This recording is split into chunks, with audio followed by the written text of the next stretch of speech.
ಕಳೆದ 2 ತಿಂಗಳ ಹಿಂದೆ ಕಾರು ಅಪಘಾತದಲ್ಲಿ ತೀವ್ರ ಪೆಟ್ಟು ಬಿದ್ದು ಆಸ್ಪತ್ರೆಯಲ್ಲಿ ಚಿಕಿತ್ಸೆ ಪಡೆದು ವಿಶ್ರಾಂತಿಯಲ್ಲಿದ್ದ ನಾಗಮಂಗಲ ತಾಲೂಕಿನ ಮಾಜಿ ಶಾಸಕ ಸುರೇಶ್ ಗೌಡ ಇಂದು ನಾಗಮಂಗಲ ತಾಲೂಕು ಕೇಂದ್ರಕ್ಕೆ ಭೇಟಿ ನೀಡಿದ ಹಿನ್ನೆಲೆಯಲ್ಲಿ ಜೆಡಿಎಸ್ ಕಾರ್ಯಕರ್ತರು ಅವರನ್ನು ಅಭಿಮಾನದಿಂದ ಬರಮಾಡಿಕೊಂಡರು.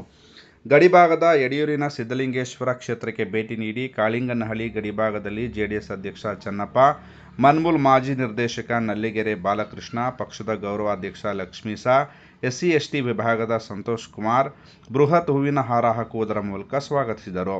ಟೋಲ್ನಲ್ಲಿ ಕಾದಿದ್ದ ಅಪಾರ ಸಂಖ್ಯೆಯ ಕಾರ್ಯಕರ್ತರು ಸ್ವಪ್ರೇರಣೆಯಿಂದ ಬೈಕ್ನಲ್ಲಿ ಬಂದಿದ್ದು ಪಕ್ಷದ ಬಾವುಟ ಹಿಡಿದಿದ್ದು ಬೆಳ್ಳೂರು ಕ್ರಾಸ್ ಮೂಲಕ ಪಟ್ಟಣದೊಳಗೆ ಬರಮಾಡಿಕೊಂಡು ಅಭಿಮಾನಿಯೊಬ್ಬರು ಬೃಹತ್ ಗಾತ್ರದ ಹಾರವನ್ನು ಕ್ರೇನ್ ಮೂಲಕ ಹಾಕಿ ಅಭಿಮಾನ ಮೆರೆದರು.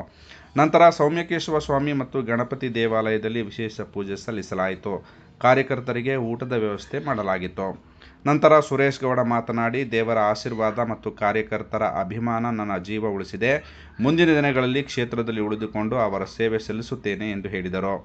ನಂತರ ಬಾಲಕೃಷ್ಣ ಮಾತನಾಡಿದರು. ಮಾಜಿ ಜಿಲ್ಲಾ ಪಂಚಾಯಿತಿ ಸದಸ್ಯ TD ಶ್ರೀನಿವಾಸ್, ಗಂಗವಾಡಿ ಪುಟ್ಟಸ್ವಾಮಿ, ಮಾಜಿ ತಾಲೂಕು ಪಂಚಾಯಿತಿ ಸದಸ್ಯ ಪ್ರವೀಣ್, ಗ್ರಾಮ ಪಂಚಾಯಿತಿ ಸದಸ್ಯ ನಾಗರಾಜು, ವಿಜಯಕುಮಾರ್, ಮಾಜಿ ಪಟ್ಟಣ ಪಂಚಾಯಿತಿ ಸದಸ್ಯ ಭಾಸ್ಕರ್, ಪಡಿತರ ವಿತರಕರ ಸಂಘದ ಅಧ್ಯಕ್ಷ ಕೃಷ್ಣಪ್ಪ, ವಕೀಲ ಪ್ರಕಾಶ್, ರಾಮು ಮುಂತಾದವರಿದ್ದರು.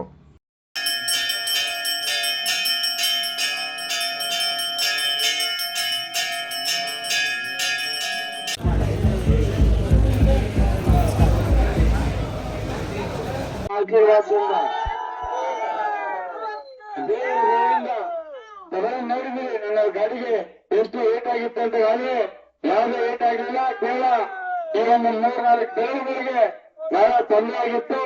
ಅದು ಸಹ ಸರಿಯಾಗಿದೆ. ಒಂದು ಬೆರಳಿಂದ ತೊಂದರೆ ಆಗಿದೆ. ಅದನ್ನ ಒಂದು 2 ತಿಂಗಳಾದ್ಮೇಲೆ ಆಪರೇಷನ್ ಮಾಡಿ ಸರಿಪಡಿಸ್ತಕ್ಕಂಥ ಕೆಲಸವನ್ನ ಮಾಡ್ತಾರೆ. ಅದೇ ಯಾವುದೇ ಏನಾಗಿದೆ ನ್ಯೂನತೆ ಆಗಿದೆ. ನಾವು ಆತ್ಮಹತ್ಯೆಯಿಂದ ಈಚೆ ಬಂದಿರತಕ್ಕಂಥದ್ದು ಆ ದೇವರ ಆಶೀರ್ವಾದ, ನಿಮ್ಮ ಆಶೀರ್ವಾದ ಏನು ಬೇರೆಲ್ಲ ಅಂತಕ್ಕಂಥದ್ದು ಸಂದೇಶ ತಮಗೆ ಹೇಳ್ತಾ